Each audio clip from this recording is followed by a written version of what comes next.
Você está se colocando em risco, né? Então vamos lá. Hoje a gente chega ao capítulo 38, o caso Tobias, e relembrando, né? Na semana passada nós tivemos o capítulo 37, falava muito sobre pensamento, né? Matéria, pensamento. Cada capítulo que a gente assiste, ou que a gente passa aqui, tem um conteúdo, uma lição para a gente mesmo, né? Nós já lembra do caso da capítulo 35, se não me engano, da veneranda não. Não. Daquela senhora que tinha sido... da eutanásia, vá. Da eutanásia. Já tivemos o caso do amigo do pai do André Luiz, onde ele também aprendeu uma boa lição. E hoje a gente vai aprender mais uma lição muito interessante. Do aborto, também do aborto. O caso Tobias. Aqui de costas temos o nosso amigo André Luiz, aqui temos o Tobias e eu não vou contar quem são. Duas senhoras. E duas senhoras. Né? Quem leu o livro, quem leu o capítulo 38? Vocês não valem. Vamos lá. Então vamos começar a leitura. No terceiro dia de trabalho, lembrando que ele está trabalhando nas câmaras de edificação, né? No terceiro dia de trabalho, alegrou-me Tobias com agradável surpresa. Fim do serviço, ao entardecer, em vez que outros se incumbiram da assistência noturna, ou seja, ele foi dispensado da assistência noturna, fui fraternalmente levado à residência dele, onde me aguardavam belos momentos de alegria e aprendizado. Então, né, como nós já falamos várias vezes, nosso lar é uma cidade, tem casa, né? As pessoas, alguns conseguem ter casa, uma residência em nosso lar, porque os antepassados conseguiram esse benefício de ter a possibilidade de ter uma casa onde reuniriam todos os familiares. Logo de entrada apresentou-me duas senhoras, uma já idosa e outra bordejando a madureza. Esclareceu que esta era sua esposa e aquela irmã, Luciana e Hilda, afáveis e delicadas, primaram em gentilezas. Reunidos na formosa biblioteca de Tobias, examinamos volumes maravilhosos na encadernação e no conteúdo espiritual.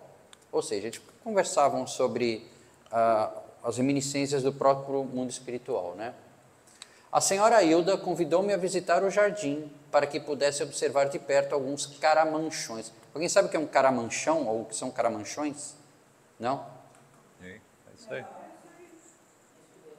São caramanchões. Pergolados, tem uma diferença, tá? O pergolado parece que é uma estrutura fora da casa, o caramanchão teria uma estrutura presa, tá vendo aqui? Não, você tem o caramanchão que fica suportado pelo pergolado. Sobe e ele suporta o... É isso aí. É isso aí. Mas isso aqui é um caramanchão. Isso aí. Então a senhora Hilda convidou-me a visitar o jardim para que pudesse observar de perto alguns caramanchões de caprichosos formatos.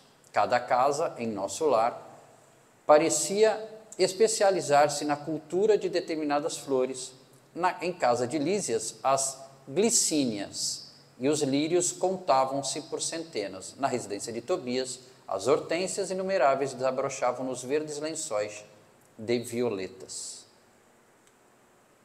Belos caramanchões de árvores delicadas, recordando o bambu ainda novo, apresentavam no alto uma trepadeira interessante, cuja especialidade é unir frondes diversas à guisa de enormes laços floridos na verde cabeleira das árvores, formando o gracioso teto. Uma bela descrição. Se vocês fecharem os olhos e imaginarem o que ele está relatando, mentalmente vocês conseguem montar o que ele estava falando, né? Caramanchões de árvores delicadas, recordando o bambu ainda novo, né? Um bambu verde, né? Um bambu bem fresco. Alto, uma trepadeira interessante, cuja especialidade era unir frondes diversas à guisa de enormes laços floridos. Quer dizer, era um negócio muito bonito mesmo.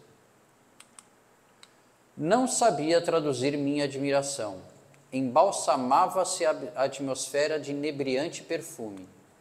Aliás, se vocês encostarem o nariz aqui, vocês vão sentir um belo perfume da Dama da Noite, né? Está sentindo, né? Então nós estamos sendo inebriados de belo perfume. Tá, hoje tá. Comentávamos a beleza da paisagem geral, vista daquele ângulo do Ministério da Regeneração, quando Luciana nos chamou ao interior para a leve refeição. Vocês lembram da aula 34, 35, 36, alguma dessas aulas que a gente falou? Lá se come. Por que lá se come? Aí, se eu queria ter um filho igual a esse. Esse é... Tá bom, Nilza, é teu, tá bom. Encantado com um ambiente simples, cheio de notas de fraternidade sincera, não sabia como agradecer ao generoso anfitrião.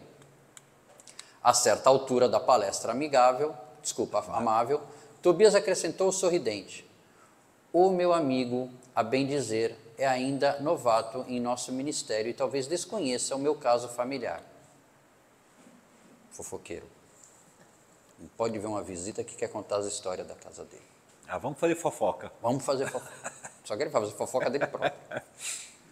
Sorriu ao mesmo tempo as duas senhoras e, observando minha silenciosa interpelação, o dono da casa continuou: aliás, temos numerosos núcleos nas mesmas condições. Aí o André Luiz já deve ter ficado assim, né? A curiosidade começou a... que história é essa? Imagine que fui casado 2 vezes. Estou no meu 2º casamento. Tá? Então, assim, isso é para mim. E indicando as companheiras de sala, prosseguiu um gesto de bom humor. Creio nada precisar esclarecer quanto às esposas, ou seja, as 2 senhoras, uma era esposa, a primeira esposa, e a outra a segunda esposa. A Hilda e a Luciana. Ah, sim, murmurei extremamente confundido. Quer dizer que as senhoras Hilda e Luciana compartilharam das suas experiências na Terra? Isso mesmo, respondeu tranquilo. Vocês já imaginaram a situação?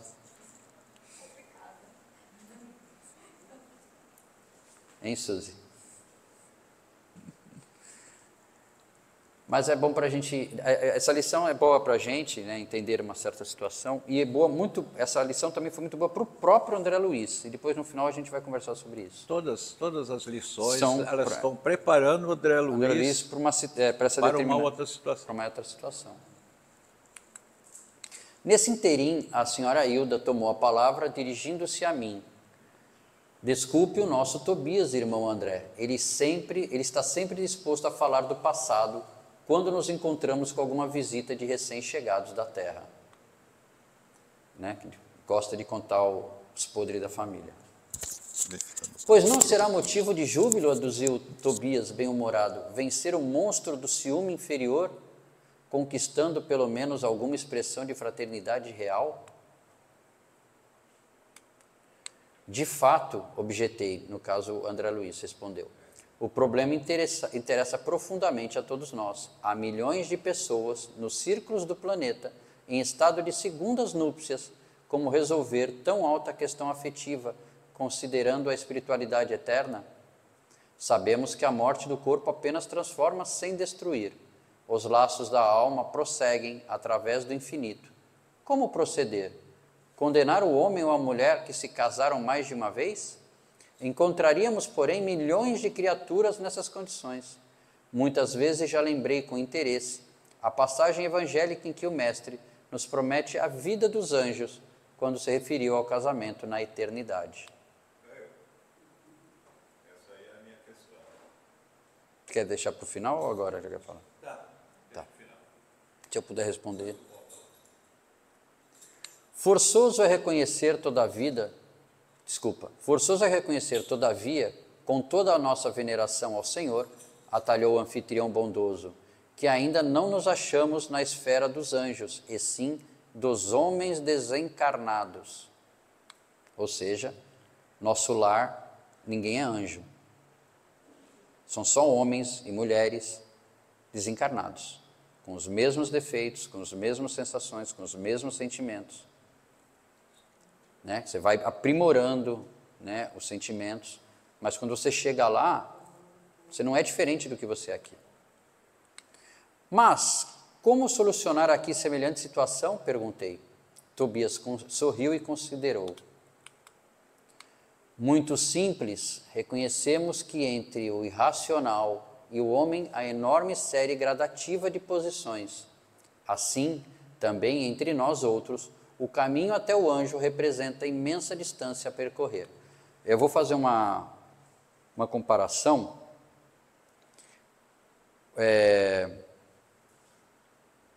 Um peixe e um gato, o gato é mais evoluído. Mas o gato ainda não chegou na perfeição. Né? Porque o gato é mais evoluído? O gato, que seja, tudo bem. Cachorro, prefere? Eu lembrei do gato porque eu tenho 3 em casa.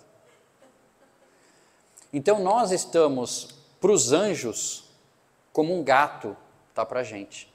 Vocês entenderam essa relação? O gato é um ser evoluído em relação ao peixe, mas em relação a gente, ainda está muito atrasado. Então nós, em relação aos anjos, somos um gato em relação aos humanos. Para você ver o quanto a gente tem que caminhar ainda. Ora, como podemos aspirar à companhia de seres angélicos se ainda não somos nem mesmo fraternos uns com os outros? Claro que existem caminheiros de ânimo forte que se revelam superiores a todos os obstáculos da senda por supremo esforço da vontade, mas a maioria não prescinde de pontes ou de socorros. Ou do socorro de guardiões caridosos. Caminheiros de ânimo forte, hoje quando a gente começou a aula do Silvio, nós tivemos a oração da caridade do Divaldo, né? Ele é um caminheiro de ânimo forte, nós não. Em vista dessa verdade, os casos dessa natureza são resolvidos nos alicerces da fraternidade legítima, reconhecendo-se que o verdadeiro casamento é de almas, e essa união ninguém poderá quebrantar. Nesse instante, Luciana, que se mantinha silenciosa, interveio acrescentando: convém explicar, todavia, que tudo isso, felicidade e compreensão, devemos ao espírito de amor e renúncia de nossa Hilda. E agora, acho que vem o relato da Hilda. A senhora Tobias, no caso a Hilda, no entanto, demonstrando humildade digna, acentuou. Aliás, vocês lembram que ele falou, aqui está a minha esposa, minha senhora, e a minha irmã. Tem uma diferenciação, apesar de ele ter casado com as duas. A Hilda é a esposa de alma do Tobias. A Luciana foi a segunda esposa na terra e ele vai explicar o que aconteceu, a gente vai chegar lá. Mas é isso que ele quis dizer aqui, ó. Devemos ao espírito de... Não, cadê? O casamento é de almas. Então, o casamento do Tobias com a Hilda é um casamento de alma. O casamento dele com a Luciana foi um outro tipo de casamento. Depois a gente chega lá. A senhora Tobias, no entanto, demonstrando humildade digna, acrescentou: calem-se, nada de qualidades que possuo. Isso, nada de qualidades que não possuo. Buscarei sumariar nossa história. Vai fazer um resumo, a fim de que nosso hóspede conheça meu doloroso aprendizado. E continuou, depois de fixar um gesto de narrador amável: Tobias e eu nos casamos na terra, quando ainda muito jovens, em obediência a sagradas afinidades espirituais. Ou seja, eles já tinham se preparado no espaço, digamos assim, lá no mundo espiritual. Eles eram unidos pelas almas, né? Casamento de almas que a gente falou, eles já tinham combinado isso anteriormente, e eles conseguiram concretizar isso na carne, né? Então, Tobias e eu nos casamos na terra, quando ainda muito jovens, em obediência às sagradas afinidades espirituais. Creio desnecessário descrever a felicidade de duas almas que se unem e se amam verdadeiramente no patrimônio. A morte, porém, que parecia enciumada de nossa aventura, subtraiu-me do mundo por ocasião do nascimento do nosso segundo filhinho. Nosso tormento foi, então, indescritível. Tobias chorava sem remédio, ao passo que eu me via sem forças para sufocar a própria angústia. Pesados dias de umbral abateram-se sobre mim. Não tive remédio senão continuar agarrada ao marido e ao casal de filhinhos, surda a todo o esclarecimento que os amigos espirituais me enviavam por intuição. Queria lutar como a galinha ao lado dos pintinhos. Reconhecia que o esposo necessitava reorganizar o ambiente doméstico, que os pequeninos reclamavam assistência maternal. Tornava-se a situação francamente insuportável. Minha cunhada solteira não tolerava as crianças e a cozinheira apenas fingia dedicação. 2 amas jovens pautavam toda a conduta pessoal pela insensatez. Não pôde Tobias adiar a solução justa e, decorrido 1 ano da nova situação, ou seja, da viuvez, desposou Luciana.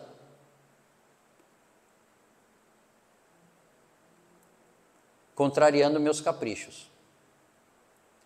Se soubesse como me revoltei, semelhava-me a loba ferida. Minha ignorância deu até para lutar com a pobrezinha, tentando aniquilá-la.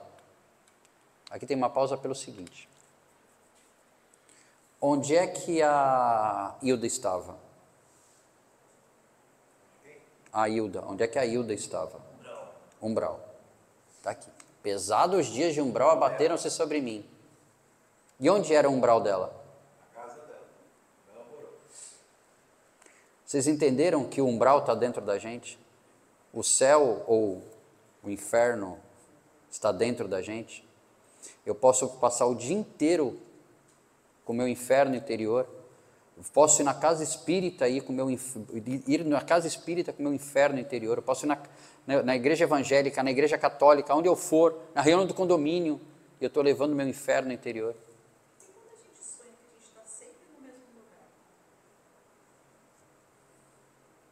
Não tenho resposta para isso. Gostaria, mas... como se fosse... Não, o sonho, o desdobramento do sono, né? O desdobramento do sonho, a gente já falou isso na última aula, né? Te leva a lugares de afinidades da tua alma, do teu espírito, né?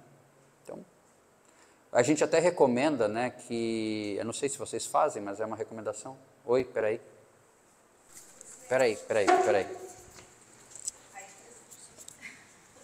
O assistente.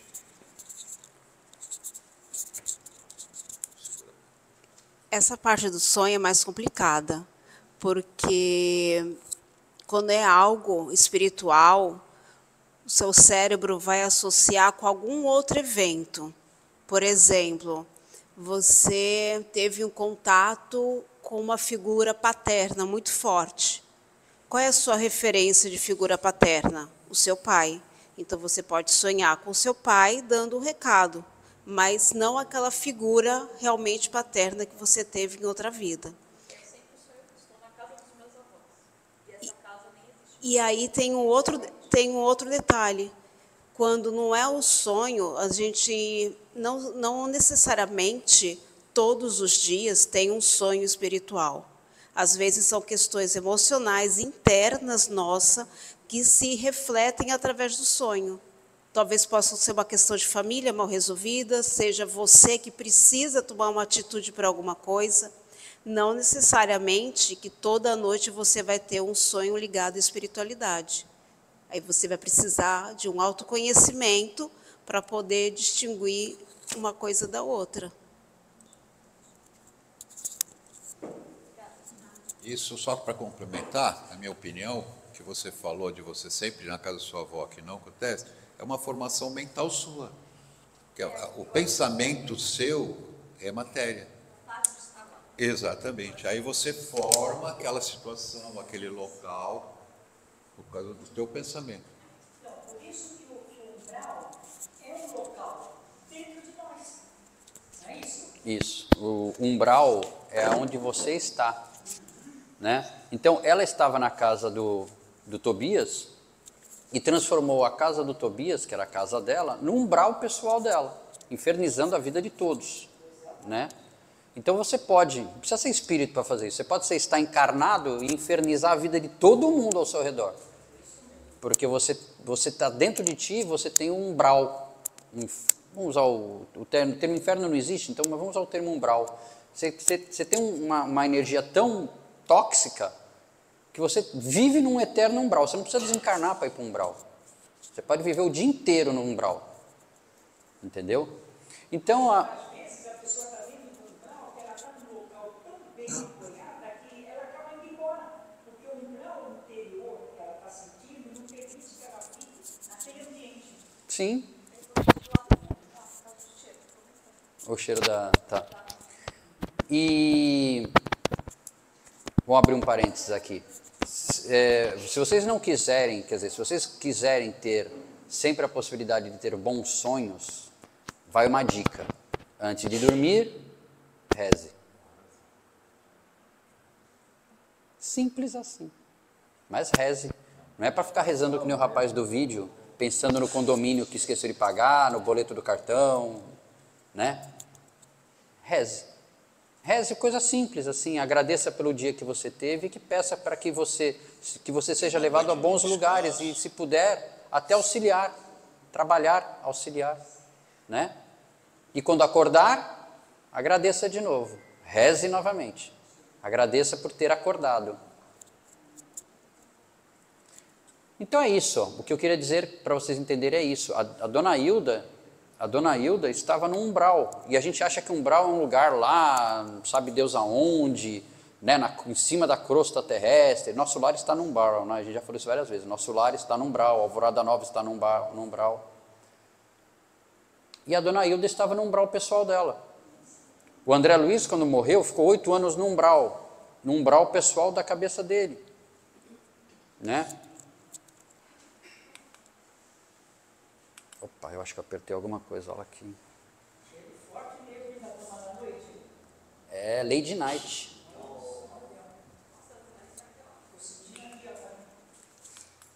A dama da noite está forte, né? Quer que feche a janela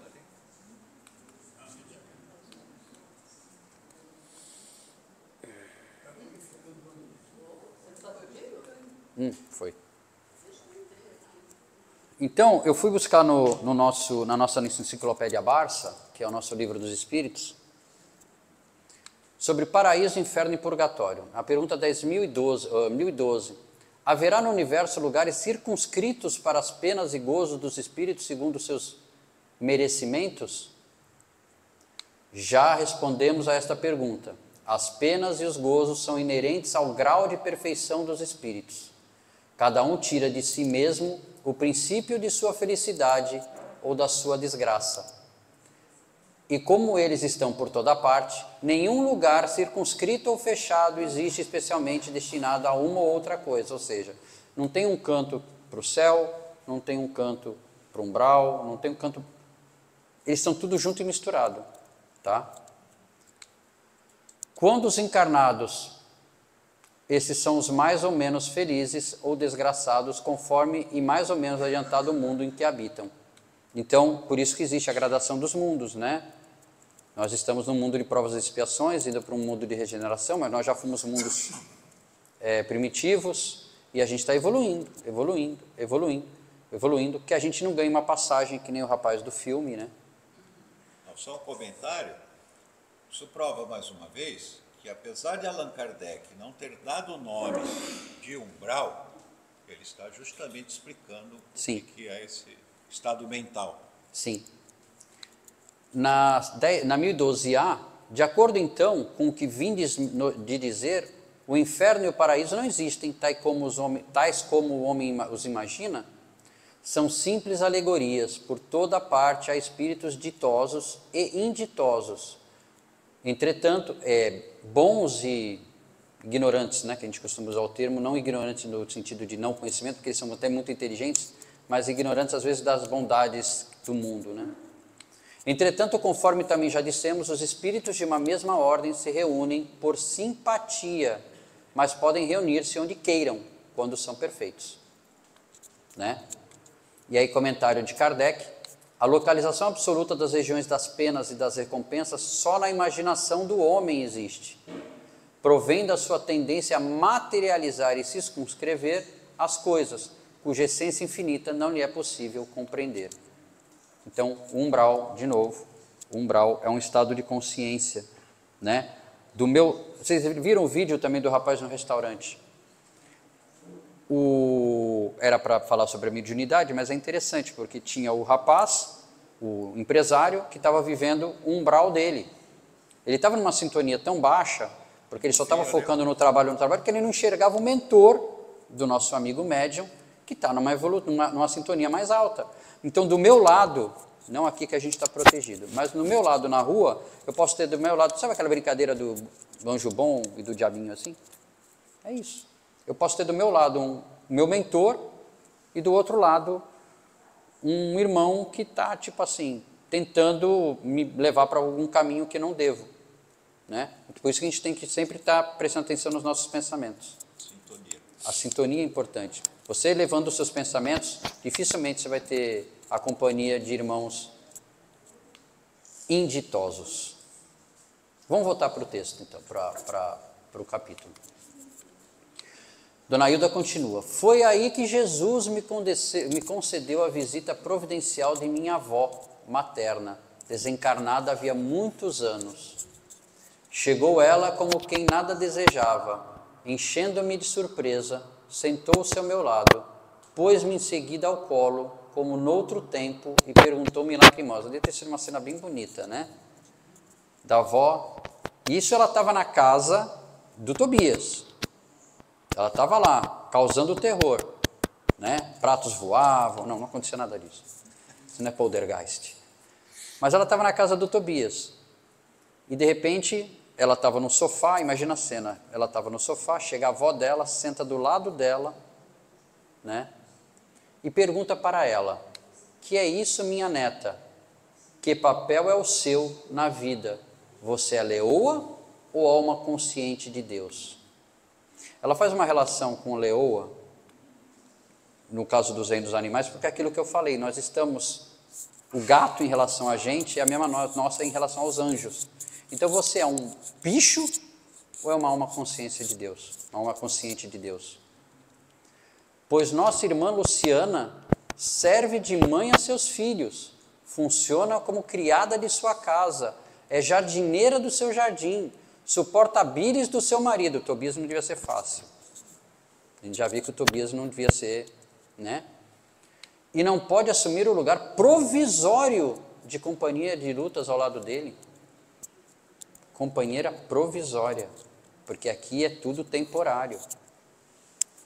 Ninguém está aqui, ninguém vai ficar para semente, né, como dizia a minha falecida mãe. Aqui é temporário. A gente está aqui por agora. Eu não posso prometer nem que eu vou estar vivo daqui a 1 hora. É assim que o seu coração agradece os benefícios divinos e remunera aqueles que o servem? Quer você uma escrava e despreza uma irmã? Hilda, Hilda, onde está a religião do crucificado que você aprendeu? Ó, minha pobre neta, minha pobre neta. Abracei-me então em lágrimas com a velhinha santa e abandonei o antigo ambiente doméstico, vindo em companhia dela para os serviços de nosso lar. Desde essa época tive em Luciana mais uma filha, trabalhei então intensamente. Vê como ela mudou completamente a forma de pensar dela. Ela já parou de olhar para a Luciana como uma rival, a usurpadora do lar, né? E sim como uma irmã que veio para cuidar dos filhos dela, já que ela não estava lá, né? Ela foi para lá, claro que, como o Silvio uma vez perguntou, né? E se fosse ao contrário, né? Se de repente a Luciana não fosse aquela mãe zelosa para os filhos dela, qual seria o ritmo dessa história? Não sei. Mas nessa história a Luciana era uma mãe zelosa. Consagrei-me ao estudo sério, o que nós estamos fazendo aqui. Ó, nós já estamos nos adiantando, hein? Ao melhoramento moral de mim mesma, estamos a caminho, né? Levanta a cabeça, balança para eu saber que vocês não estão em desdobramento, pelo amor de Deus. Isso aí é quem eu aprendi com o D'Alessandro. Busquei ajudar a todos, sem distinção, em nosso antigo lar terrestre. Constituiu Tobias uma família nova que passou a me pertencer igualmente pelos sagrados laços espirituais. Ou seja, a partir desse momento, a Hilda não só mudou a frequência de pensamentos dela, como ela voltou à casa do Tobias, mas aí para ajudar. Para ajudar. Deixa eu te interromper. Quando você falou ali da... como é que se diz? Que a gente está estudando, que a gente está melhorando, é a mesma coisa que a gente busca numa casa espírita. Quando a gente senta para assistir uma palestra, para tomar um passe, a gente precisa mudar o nosso comportamento, mudar nossas atitudes, nossos pensamentos, justamente para receber esse auxílio da espiritualidade. O que eu, com todo o respeito à casa e a todas as casas espíritas e ao Zé, eu vou falar um negócio para vocês. Vocês precisam de casa espírita para mudar a forma de vocês pensarem? A casa espírita é um lugar para a gente se encontrar, se reunir, pessoas afins, estudar. A maioria das pessoas que vêm em busca disso, elas precisam aprender isso. Não, sim. Elas se mudarem. Não. Senão não vai adiantar. Porque assim, a casa espírita é muito bom, sabe? É muito bom. Não só uma casa espírita, se você for evangélico e frequente um templo evangélico, como o Silvio falou, a doutrina espírita não questiona nenhuma das religiões. Também não obriga ninguém a virar espírita. A gente convida, a gente mostra, a pessoa vem se achar confortável. O que eu quero dizer para vocês é o seguinte: Jesus já falou isso para a gente há mais de 2000 anos atrás. Sois deuses. Co-criadores. Vocês são co-criadores de vocês mesmos. Então, se vocês mudarem a forma com que vocês levam os seus pensamentos, por exemplo, se eu sair agora, estiver chovendo, e eu sair sem guarda-chuva, e durante a chuva inteira eu falo assim, eu vou pegar uma gripe, sabe o que vai acontecer comigo amanhã? A nossa reforma é íntima, não adianta. Quando tu pensar, eu vou pegar uma gripe, não fala, nós vamos ficar gripados. Aí pensa só para tu. Sim, claro. Mas sabe, Messias, Oi. o Espiritismo traz um conforto muito grande que qualquer outra religião não traz. Entendeu? É o Espiritismo que me trouxe muita confiança em mim. Quer falar, Lili? Porque o Espiritismo, ele fala sobre o quê? Reforma íntima e reencarnação, coisa que as outras religiões não pregam. O catolicismo, eles pregam pelo mito, e o Espiritismo não. Correu aí lá slide. Dá o dízimo para ver se vai comer amanhã.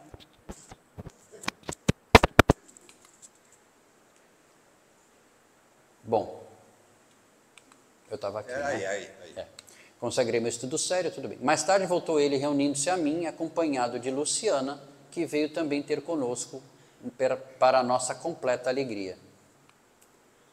Você viu que depois, mais tarde, né, tanto Tobias como Luciana foram se reunir a Hilda no nosso lar. E aí tem, meu amigo, a nossa história. Luciana, contudo, tomou a palavra e observou. Não disse ela, porém, quanto se tem sacrificado, ensinando-me como exemplos. Que dizes, filha? Hilda, né? Retrucou. Perguntou a senhora Tobias, acariciando-lhe a destra. Vocês veem que ele não fala, para ficar bem marcado que a Hilda era o casamento de alma dele, ele usa o termo a senhora Tobias. Para ficar bem claro que a Luciana foi para ajudar, mas que a esposa de alma, o casamento de almas era entre Tobias e Hilda. Que dizes, filha? Perguntou a senhora Tobias, acariciando-lhe a destra. Luciana sorriu e ajuntou. Mas, graças a Jesus e a ela, aprendi que há casamento de amor, de fraternidade, de provação, de dever, e, no dia em que a Hilda me beijou, perdoando-me, senti que meu coração se libertara desse monstro que é o ciúme inferior. Casamento de amor, normalmente são os casamentos que se realizam, são essas junções de almas que nós temos no mundo espiritual. Isso é o meu entendimento, tá, gente? Se alguém tiver um entendimento diferente, levanta a mão. De fraternidade, no caso de Luciana com Tobias, foi um casamento de fraternidade. Porque o Tobias precisava de alguém para cuidar. Imagina o cara lá, já, né, um cara que não era de bons bofes, como dizem, com duas crianças pequenas, com a irmã e a empregada que não ajudavam. Ele estava numa situação complicada. E aí a Luciana veio fraternalmente auxiliá-lo na criação dos filhos. Casamento de provação, tem muitos por aí, né? E casamento de dever, possivelmente são casamentos também que são, de alguma forma, preparados no mundo espiritual, não de provação de dever, possivelmente preparados no mundo espiritual por alguma razão, porque a pessoa precisa se casar com aquela outra, ou precisa se juntar para que tenha um filho, porque alguma história liga os três, tá? O matrimônio espiritual realiza-se alma com alma, representando os demais, simples conciliações indispensáveis à solução de necessidades ou processos retificadores, embora todos sejam sagrados. Então, o de amor é o de alma com alma, os outros são conciliações indispensáveis à solução de necessidades ou processos retificadores, que é o que eu estava falando para vocês agora há pouco. E assim construímos nosso novo lar na base da fraternidade legítima, acrescentou o dono da casa. Aproveitando o ligeiro silêncio que se fizera, indaguei. Mas como se processa o casamento aqui? André Luiz sempre com instinto investigador, né? Pela combinação vibratória, esclareceu Tobias atencioso. Ou então, para ser mais explícito, pela afinidade máxima ou completa. Ou seja, aquela história que a gente fala assim de almas gêmeas, afinidade máxima ou completa. Então, de alguma forma, temos uma alma gêmea. Porque se foi unido na terra, já estava unido do outro lado, né? Não, você viu que aqui que ele fala que existe o casamento de amor, que é o que uniu lá, uniu aqui. De fraternidade e provação de dever, que são conciliações indispensáveis à solução de necessidades ou processos retificadores. São casamentos arranjados por alguma necessidade. Quem lembra, eu acho que é mais adiante, né, que a tia do Lísias reencarna por causa que ela tem que ajudar a própria neta, né? É um casamento de fraternidade. Aproveitando o ligeiro silêncio que se fizerem, assim, como os processos eu já falei, né? Incapaz de sopitar a curiosidade, esqueci a lição de bom tom e interroguei. Mas, qual a posição de nossa irmã Luciana nesse caso? Antes, porém, que os cônjuges espirituais respondessem, foi a própria interessada que explicou, a Luciana. Quando desposei Tobias viúvo, já devia estar certa de que, com todas as probabilidades, meu casamento seria uma união fraternal, acima de tudo. Foi o que me custou a compreender. Então, talvez o casamento dela com Tobias não foi um casamento regado a amor, né? Não foi um casamento assim de duas almas apaixonadas, né? Aliás, é lógico que, se os consortes padecem inquietação, desentendimento, tristeza, estão unidos fisicamente, mas não integrados no matrimônio espiritual.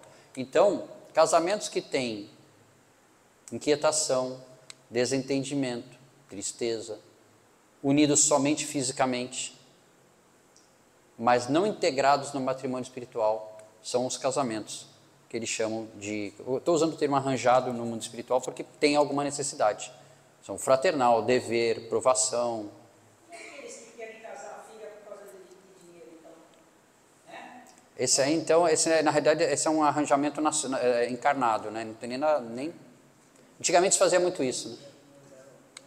Queria perguntar mais alguma coisa, entretanto, não encontrava palavras que revelassem a ausência de impertinente indiscrição. Ou seja, eu acho que ele queria ser um pouco mais fundo. Como era essa história aí? de vocês. A senhora Ailda, contudo, compreendeu-me o pensamento e explicou. De novo, o pensamento. Lembra? Eles não precisam se comunicar. O André Luiz sim, porque ele ainda está numa baixa vibração, mas a Ailda, por exemplo, possivelmente já estava numa condição melhor. Ela já conseguiu compreender o pensamento dele. Fique tranquilo, Luciana está em pleno noivado espiritual. Por que ele queria saber? Qual a função da Luciana na casa? Porque se Tobias e Hilda eram um casal unidos pelo amor, né, almas gêmeas, digamos assim, e a Luciana, segurando vela? Qual era a função dela na casa? E aí ele fala que a Luciana está em pleno noivado espiritual. Seu nobre companheiro de muitas etapas terrenas precedeu-a há alguns anos, ou seja, já tinha nascido, regressando ao círculo carnal. No ano próximo, ela seguirá igualmente ao seu encontro. Creio que o momento feliz será em São Paulo. Se a gente parar para pensar que esse livro foi escrito em 1938... Não.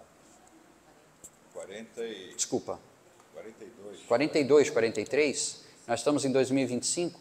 Se a Luciana e o companheiro nobre estiverem encarnados, já estão com quase 80. Mais, né? Mais. Não, já devem ter desencarnados. Já estão só os filhos e os netos aqui, né? Sorrimos todos alegremente. Nesse instante, Tobias foi chamado à pressa para atender um caso grave nas câmeras de edificação. O trabalho sempre em primeiro lugar.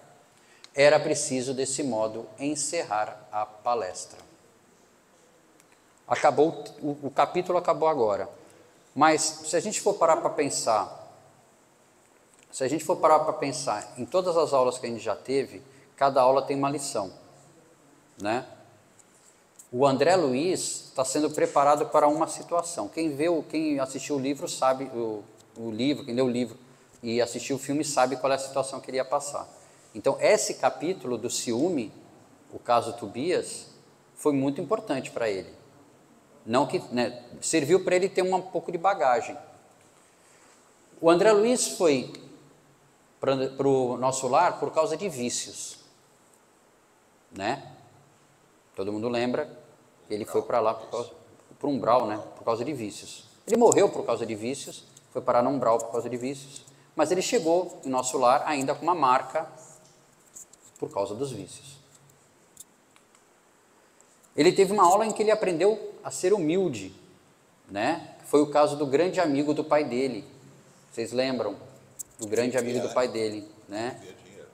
Que trataram muito mal a ponto dele perder tudo, arrancaram até o último vintém dele. Ele aprendeu também sobre caridade, né?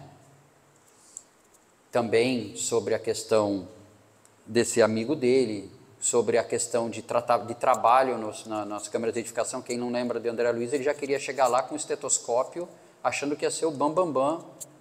E não, pega a vassoura, filho. Vai varrer o chão. Também. Se ele foi varrer o chão, imagina eu. Imagina a gente. Quando alguém pedir para você varrer o chão na casa espírita, vá com orgulho. Já cheguei no nível do André Luiz. Já estamos no nível de André Luiz. Se servir água então, encher o copinho d'água então, meu amigo, já está um nível acima. Hoje ele aprendeu sobre o ciúme, né? Sobre o ciúme. E aqui é um comentário meu, se me permitem. Uma dose saudável de ciúme é algo normal quando você está em um relacionamento amoroso com alguém. Porém, um ciúme doentio pode ser sinal de pendências de vidas passadas, traumas que devem ser superados em prol da sua evolução espiritual. No caso da dona Hilda, o ciúme que ela sentiu serviu para ela a evolução, tá? Ela aprendeu muito com aquela situação, claro, com a ajuda da avó dela, né? Isso é especialmente verdade quando se torna aquele ciúme delirante. Quem nunca conheceu alguém que é ciumento, aquele ciúme delírio? Sabe que o cara sonha? Não, porque eu sonhei. Pois é. A pessoa está com a mulher está conversando com o saco. É. onde a pessoa dominada por esse sentimento começa a criar cenários, situações que não são reais, verdadeiros delírios, delírios esses que podem ser justamente as situações que causaram a ela um trauma em uma outra vida. Ou seja, ele traz dentro dele um trauma, não sei lá, aconteceu alguma coisa com ele, pode ter acontecido com ele de ter sido traído, e isso traz dentro, essa marca traz dentro dele, e ele acaba achando que a qualquer momento ele será traído de novo. Ciúme não é amor, tá? Pode estar relacionado a amor, mas é um amor que está doente. É um sentimento profundamente egoísta que envolve um medo insuportável de perder o parceiro para outra pessoa. E aí eu vou encerrar a aula de hoje. Eu acredito que muitos viram o filme ou leram o livro. Ninguém é de ninguém aqui na Terra. Também é muito bom. Nossa querida Zíbia Gaspareto. Ninguém é de ninguém aqui. A Suzana está minha esposa. O Silvio... Tem gente que fica viúva e não quer casar. É. Pois é. O Silvio está marido da Celeste. Entendeu? A Gabriela, minha filha, ela não é minha filha. Ela está na condição de filha. A Inocência, aliás, todo mundo, né? A Inocência é uma grande amiga que a gente tem. A Inocência, ela está minha amiga nesse momento. Mas ela pode ter sido outra coisa na minha vida passada. Né? Então a gente tem que perder esse delírio, digamos assim, de posse das pessoas. Aqui a única coisa que nós somos um dos outros, Irmão. isso aí. Nós só somos irmãos, filhos do mesmo pai. O resto são carapaças temporárias que a gente utiliza na nossa encarnação, tá bom? Quantos homens hoje que não querem perder a mulher, vai matar.